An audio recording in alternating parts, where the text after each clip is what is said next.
और सावित्री के पास आकर बोले, ये लड़के ऐसे क्यों बैठे हैं? आश्रम के झोपड़ी के अंदर से गौरी भी देख रही थी। सावित्री बोली, इनको देखकर गौरी अचानक अंदर चली गई थी तो मैं इनके पास आई तो पता नहीं ये आकर ऐसे बैठ गए हैं। गुरुदेव बोले, बच्चों क्या बात है, तुम ऐसे क्यों बैठे हो? मनोज बोला, गुरुदेव हमसे अनजाने में बहुत बड़ा पाप हो गया है।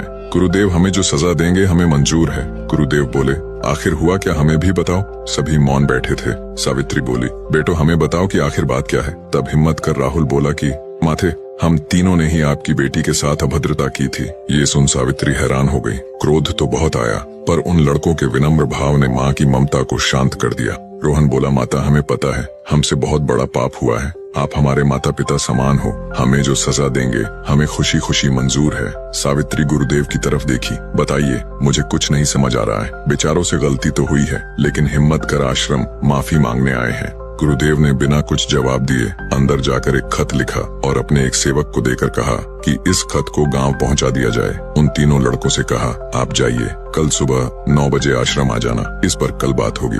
सेवक ने उस खत को गांव जाकर गांव के मुखिया को वह खत दिया और कहा कि गुरुदेव ने भेजा है। जब तीनों गांव को लौट रहे थे तो एक बोला, यार कल गुरुदेव क्या फैसला करेंगे? हाँ यार आज ही कर देते तो अच्छा रहता, गांव के लोगों को भी पता नहीं चलता। चलो कोई दिक्कत की बात नहीं है, कल आकर मिलते हैं। बात करते हुए वह अपने गांव को जा रहे थे।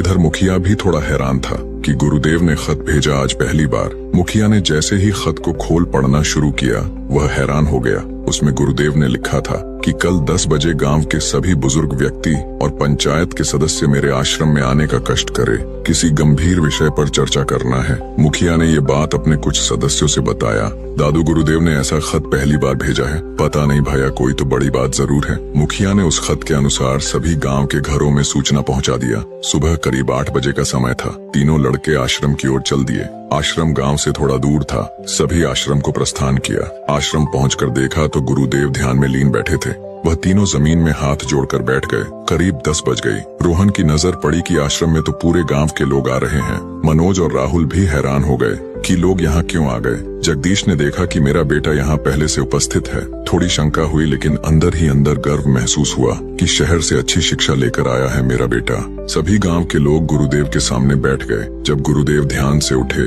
मुखिया ने आदर पूर्वक कहा, गुरुदेव आज हम सभी को बुलाया है, सब ठीक तो है ना? गुरुदेव बोले, सब ठीक तो है लेकिन आप सभी को बुलाने के पीछे एक कारण है। सभी शांत बैठे गुरुदेव को सुन रहे थे और सबसे ज्यादा डरे हुए वह 3 लड़के थे। गुरुदेव बोले, एक फैसला होना है, उसमें सभी को आना उचित था। गुरुदेव हम लोगों का फैसला तो आप ही करते हो। नहीं, ये फैसला कुछ ऐसा है जिससे आने वाली पीढ़ी की एक नई दिशा देगा। इसके आगे की